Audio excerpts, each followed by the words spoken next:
Hello, everybody. This is Alia Jamal, the love coach, and today we are meeting for another love circle. And today we are talking about ego. So, the topic is becoming friends with your ego. Now, when you get into self development, ego becomes such a big topic and a challenge. And it's like, I want my ego to go away. I want to get rid of it. Oh my God, it's my ego again.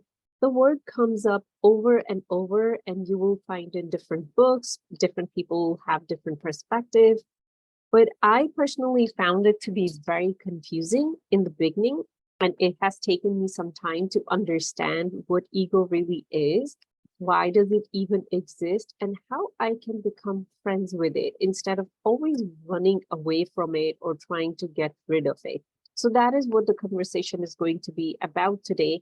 And I am going to let it be more of a channeled intuition conversation. I do have a guideline, but I am leaving the room where I might just go on a tangent here and there. So let's first look into what is ego. So ego comes with your personality. Personality gets developed when the soul, the divine being, comes into the physical body. So when the divine being is come into the physical body, now this physical body is going to have a personality. If you do believe in multiple lifetime, I personally believe in multiple lifetimes, you're not going to have the same personality or same body in every experience. And also, when we do leave this body and we are back into the other dimension, if you want to connect with somebody who have passed on, they are not going to have the personality. Or if you want to connect with your soul is not going to have the personality. Your soul is expanded, peaceful, oneness level of being with the divine energy. That is what our soul is. So personality belongs only to the body. And ego is that personality.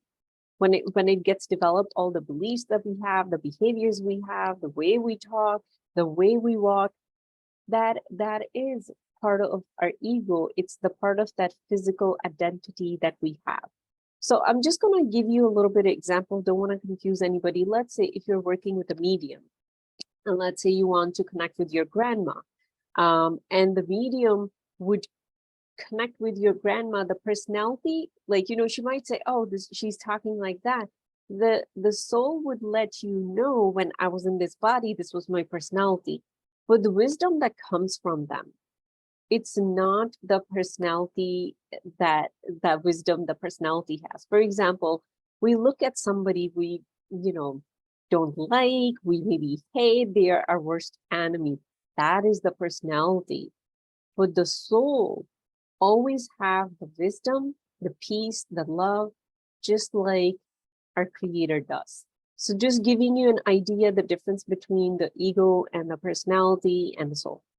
So why ego is created, it's part of that personality that is going to live in the physical world, would deal with physical things, would have to pay bills, would have to work. Soul doesn't have to do any of that.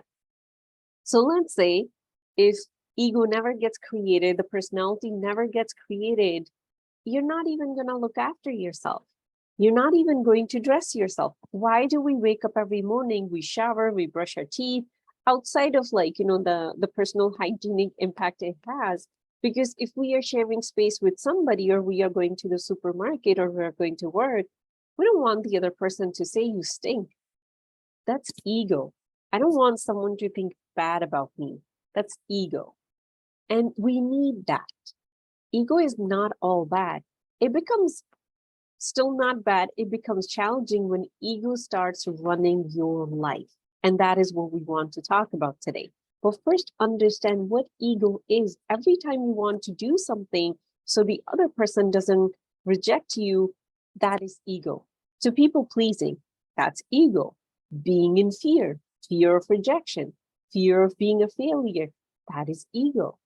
And sometimes we get stuck in it and we don't even know how to get out of it and how to live our full potential, because the full potential is lived from the soul, not from the ego. Ego can only take you so far. it drains your energy because you're constantly analyzing 1,000 things, what that person is going to say, what this person is going to say. Oh, everybody's going to think I have the most money. So we push ourselves and we get ourselves to the level of success that we think is success, but then inside we are suffering. So if ego is running the show, it becomes a lot of trouble.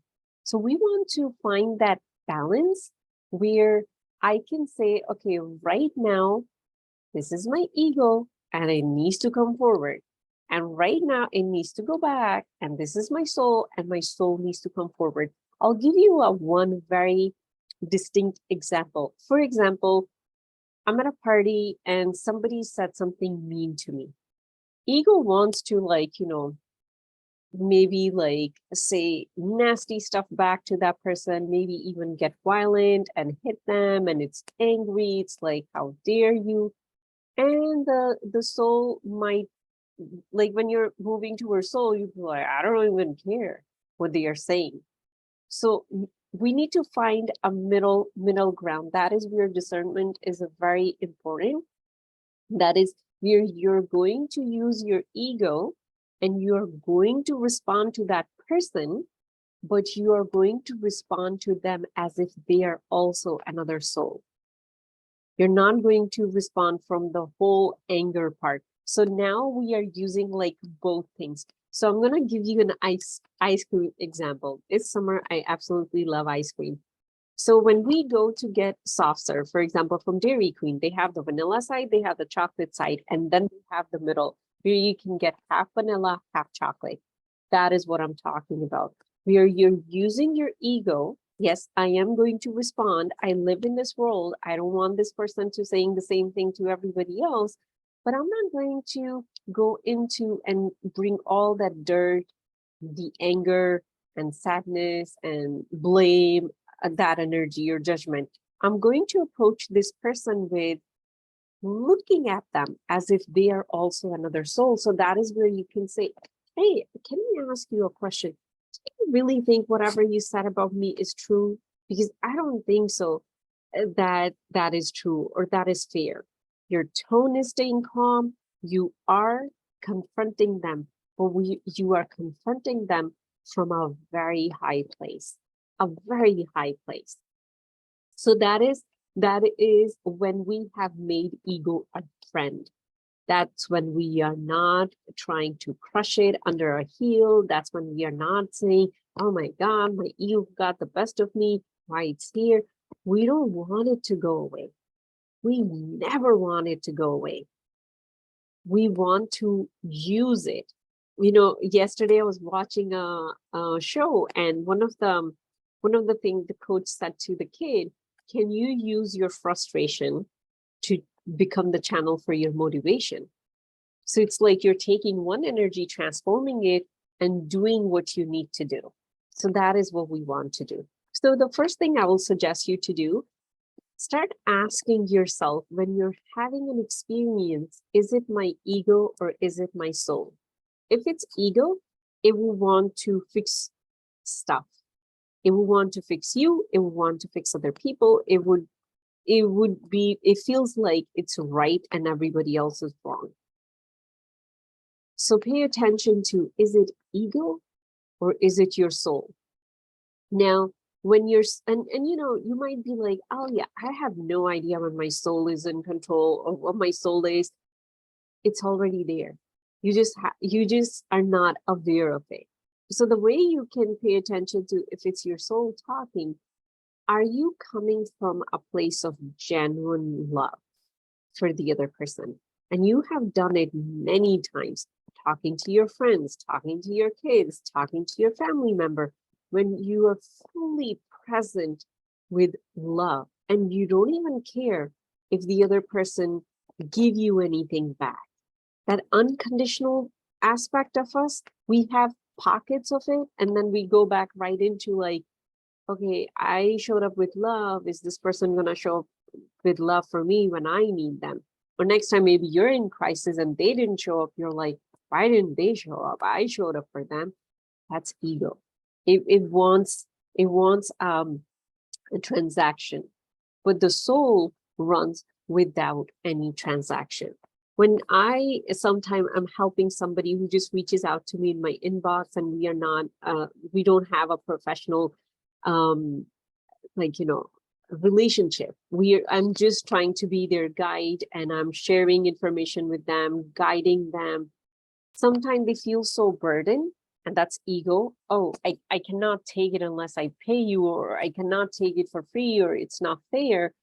But to me, the place I'm giving from, this is my sole purpose. This is what I came here to do. If I have the knowledge and I don't share it with you, and who knows, maybe this is the only time we were going to cross paths. I don't want that. I don't want to miss that chance that we are talking. So in giving, it's a very unconditional. It's a very, very unconditional. But for the other person, we don't know how to receive unconditionally. From very young age, we have learned the transaction. Don't go to somebody's house empty-handed.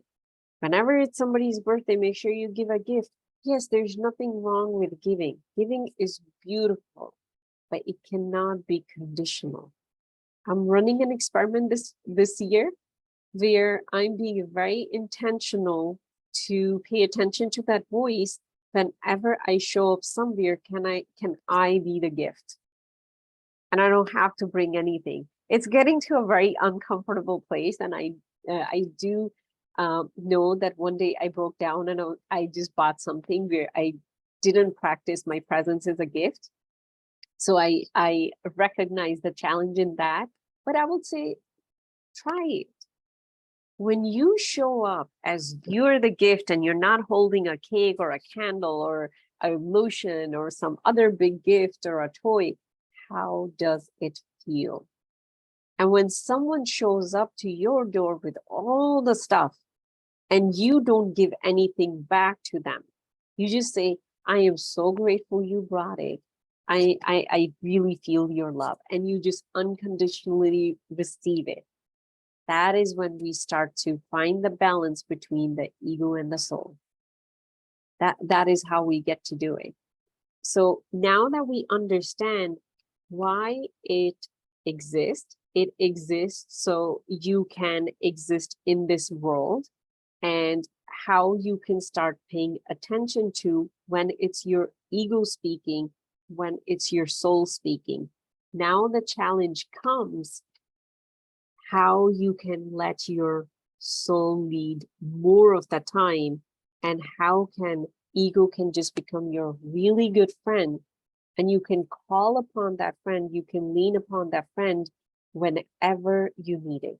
So the first thing that is one of the hardest things you'll work with is the concept. You can call it a life principle, that you are completely wrong. No matter what you think, no matter what you say, no matter what you do, you're completely wrong, and you're okay with it. Really take this sentence. I'm completely wrong. Take this sentence, go in meditation, sit with it, say it over and over, and feel how your body feels. Everything within you would scream. Every single cell of your body would scream. But on the other end, you're going to find freedom. And now let me share with you how. When you play with this concept that I could be completely wrong, you're becoming friends with your ego. Your ego is not going to run the show. You're also becoming humble, that you can make mistakes. You're also letting go of perfection, that you don't have to be the perfect person, the right person in the room all the time. That's a lot of energy drain.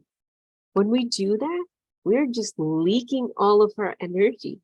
It takes a lot of energy to try to be the right person. And the truth about it is, right now, if I think I am right, is just my perception. From your perception, you could be right. So if I become okay with being wrong at any given time, I am not fighting you. I am presenting my point, and I'm like, I could be completely wrong. But right now, this is my point of view. Once I started really implementing this principle in my life, my relationship starts becoming so fluid.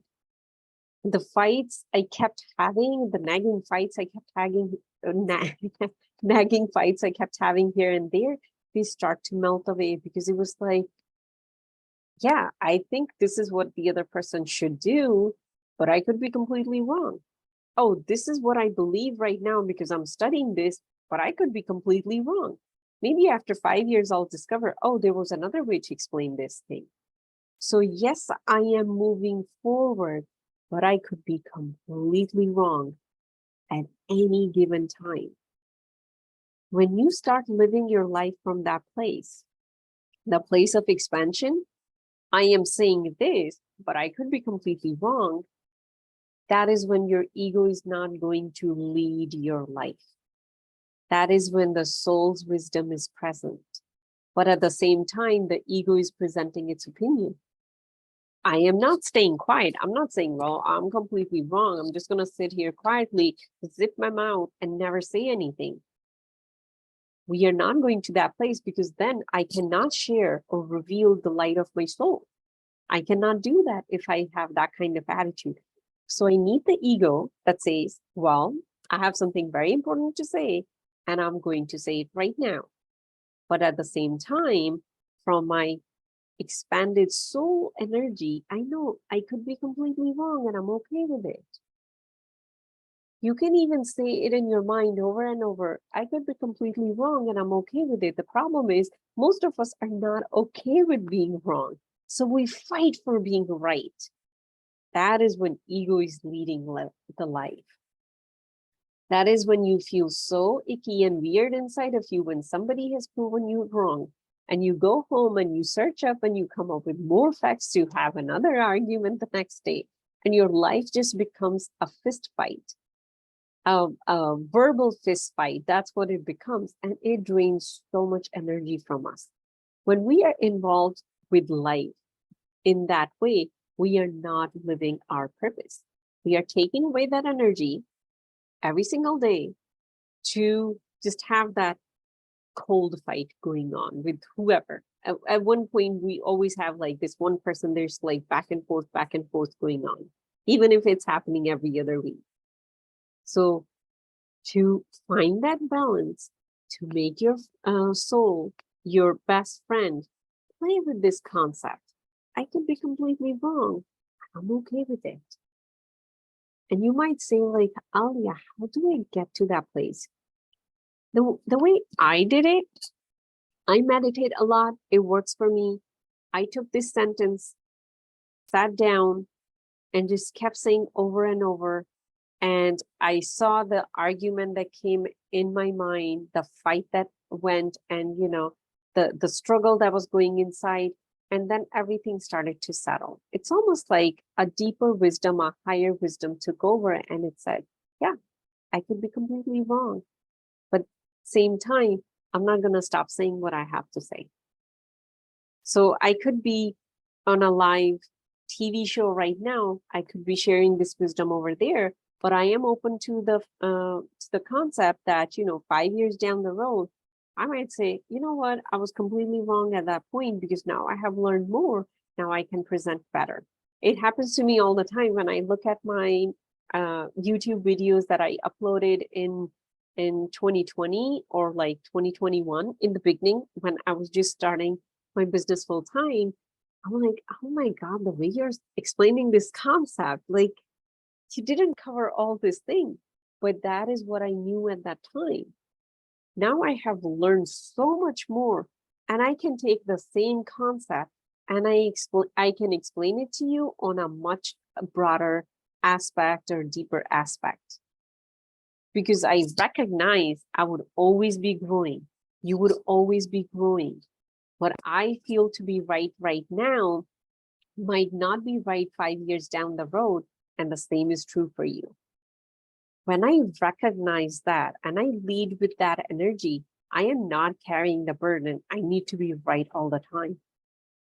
But at the same time, I'm not stopping myself from speaking up what I have to share.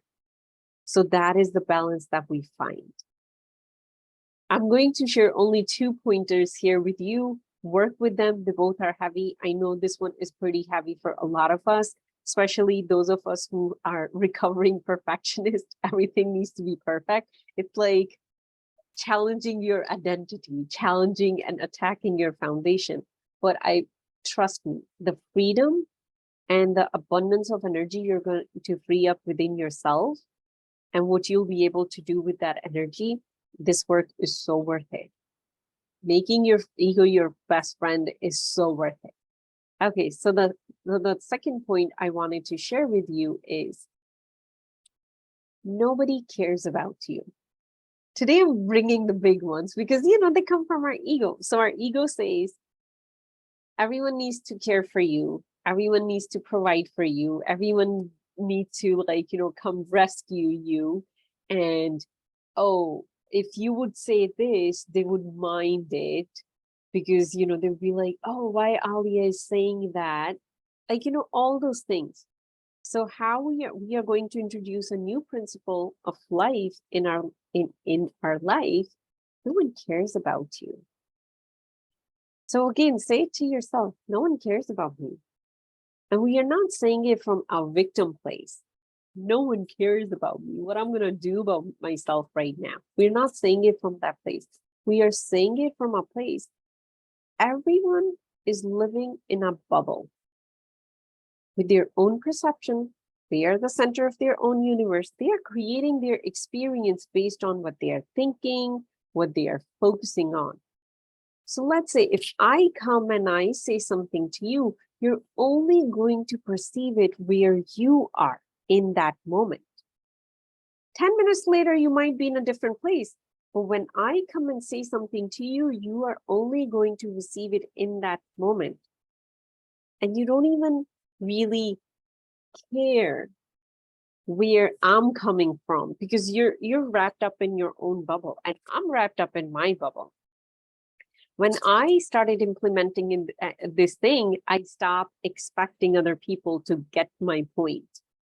So sometimes I only owe it to my client that they do get my point. So I don't do it with other people. I do it with my son and with my client. So I will say to them, can you repeat back to me what you are understanding from it? Or I will say, does it make sense? And they would kind of repeat back to a similar version of it. And when that happens, that is when we are getting onto the same page. But other than that, you're not going to get what I am saying. And I make myself such a big deal, but the truth is no one cares about me. Everyone is so consumed in what's going on around them. And it's not from a bad place. That's who we are supposed to be. I'm supposed to be consumed by whatever I'm thinking, I'm feeling, I'm doing. And that's my perception. Looking at the world, that's what a human being is. But we teach and preach, no, you're supposed to care about other people. You're supposed to put your feeling aside and be a kind and genuine person. That is pushing stuff on you. When you truly embody that no one cares about me, it's never about me. Now look at your friend getting angry at you. You can approach your friend with so much compassion and kindness, genuine compassion and kindness that's coming from your soul because it's the friendly part of your soul. You want to reach out to that person, but the wisdom is coming from your soul. Now the soul's energy is channeling through you because you didn't make it about yourself. Now the first scenario would be, this is the second scenario, I just skipped ahead. The first scenario would be your friend is getting angry at you and you're trying to suppress your anger. You're saying, try to be the bigger person, Alia, try to be the bigger person. You're just stuffing it down and trying to be like, okay, in this moment, she needs my help. I can shove my feelings to the side. I'll look at them tonight. And you'd be like, oh, this is what happened. I really care for you. That's not genuine. It's not coming from a genuine place. No matter how much we lie to ourselves that, oh no, I'm a very genuine person, I'm being very sincere in this moment. Well, unconsciously, there's a lot of stuff going on in the back of your mind where you might be just saying, what a drama queen, why she gets to cry right now. She's the one who said these things to me. So it's not a genuine communication. But once you start to feel that no one owed to you anything, you're not important to anybody, no one is supposed to come and rescue you, you got yourself. And your soul has unlimited power within it and potential within it that you can live. Once you come to that place, you can connect with people on such a deeper level, and they're going to feel it. They are going to feel your genuine, unconditional love for them. But first, you have it for yourself. And how you got it? You found that balance where ego is your friend. You do respond. You do give, but you give from this understanding of your soul or the wisdom of your soul that I'm not important. I'm not important to anybody, but I'm important to myself because I am this divine being in this body. When we start to channel or become a container for our soul to live through us consciously, that's when ego is our friend. It will respond, it will act, we won't be complacent, but we'll be always showing up with the wisdom of our soul. Now think about confidence. Think about imposter syndrome. What all that is. Oh, what if I make a mistake? So what if you make a mistake? You're not important. Nobody cares about you. People will talk about you for 5 minutes and then, they'll just forget about it. Like the other day, I really want to share this example. The other day, I was at an event and I introduced myself. So this is part of the community where I don't hang out much. I do hang out in different communities. So it's like, maybe my social media fame got out and one of the persons said, what's your name? And I said, I am Alia. And then somebody else was saying something. And I said, I am Alia, the love coach. So I was just sharing, like, in social media, you might have known me like that. And the person said, oh, you're the infamous Alia. My ego wanted to scream in that moment, scream in that moment. But what I did, I was like, oh, nobody cares about me. Nobody cares about what they say about me. And I'm not gonna react from that place. And I just said, yeah, that's me. And I moved on to the next person. If I would have been fully present in my ego, oh my God, it was gonna take me into a very dark place. Maybe even the next time because I saw the person, I think after a day or two later as well. And the person wanted to be all lovey-dovey. Maybe they were feeling guilty for the word that they used because somebody nudged them and be like, you used a weird word right here. And but for me, I was like, oh yeah, let's get together. Yeah, whenever we can do that. So that hurt, the ego hurt was missing because in my inner world, this is the principle I live with. Nobody cares about me. Whatever somebody is thinking of me, it's for 5 minutes, 10 minutes. We all have so much in our head, in our inner world to deal with, to take care of, that nobody really cares about you. So when you're struggling with confidence based on what someone is going to think of you, how they perceive you, they will think you're this person, you're that person. Nobody cares about you. Seriously, nobody cares about you. All you need to do is care about yourself. Who do you want to be in that moment? Where you are presenting yourself, not holding yourself back, but you're channeling the wisdom of your soul. For example, when I show up dressed like this, looking like a very traditional or practicing Muslim woman, and then I started talking about past lives, I started talking about metaphysics, anyone can think whatever they want to think. And sometimes I do get like, very interesting comments and emails and text messages and DMs in my social media.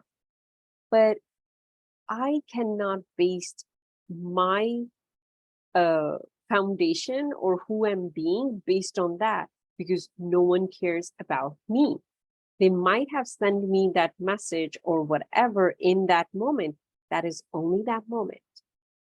That is how I personally keep my soul very, like my ego very balanced and friendly, where I keep showing up. I'll keep going to the next event. I'll keep doing videos like this. I'll keep talking.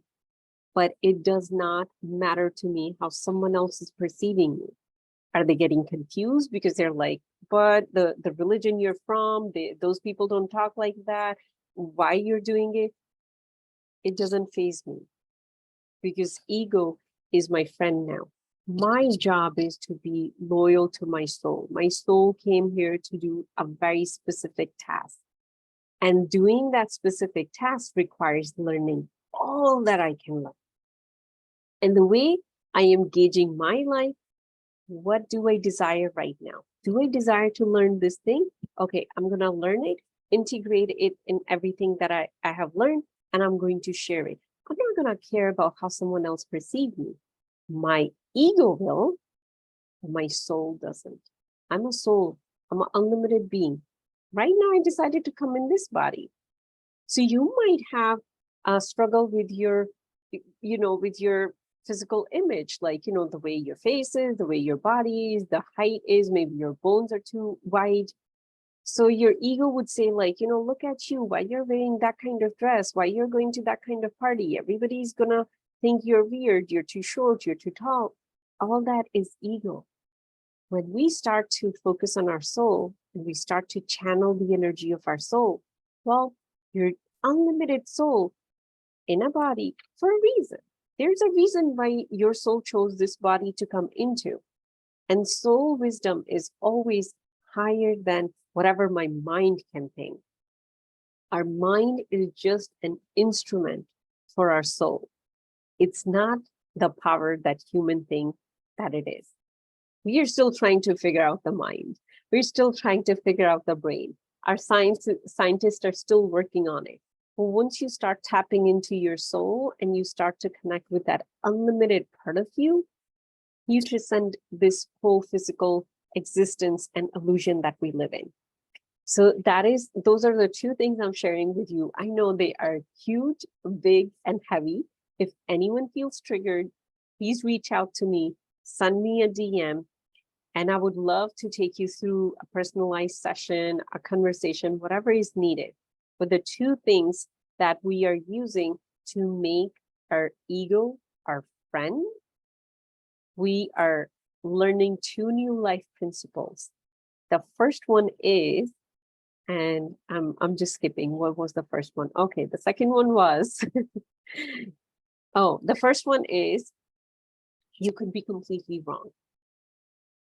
You could be completely wrong at any point. Now lead with that energy. And the second one is, no one cares about you, but not from a victimhood place. From a very empowered soul place, no one cares about you. So stop caring about that someone cares about you. And usually it shows up when we are afraid of criticism. Oh my God, what that person is gonna think of me. But when someone is really giving you gifts and flowers, and they're like ordering food for you, and I have personally experienced all of that, why don't we focus on that care? But our mind, our ego, it will go to like, see, when that person said that to you, and that person said that to you, so no one cares about you. I had one of my client, I have her write this on a piece of paper. No one cares about me, and put it on the door. So right before she exited the door, that's the last message that she receives. And then she takes that into the world whenever she starts to feel confused or low confidence, low self-esteem, because that all comes from people are so concerned about you that they're going to analyze you. They're going to say things about you. When we let go of that, we start to show up as a very different version of ourselves, a very powerful version of ourselves. So that is what I'm going to leave you, friends, with how to become friends with your ego. Understand ego exists because you're in a physical body, so it has to exist. It helps you move forward. It helps you with taking actions. When we make a to-do list, it's our ego that makes us go check, check, check, and the dopamine hit that you get from that check, it's all your ego's doing. So thank to your ego that it makes you do that work. Because from your soul place, everything exists at the same time, no action required. It's the ego that acts on things. So we need it. And to find that balance between ego and soul, so ego is moving forward to take that action, and soul is the energy that is supporting that action. Two new life principles. You could be wrong, and no one cares about you. And if it's a little heavy, reach out to me. We can have a conversation. If you're just watching it randomly somewhere, this recording, and you're ready to do this work, I would love to be your guide. And you can reach out to me. Just Google Alia the Love Coach, and you'll find me on social media. I'm sending you so much love, and I'll see you next Thursday. Sending you love. Bye.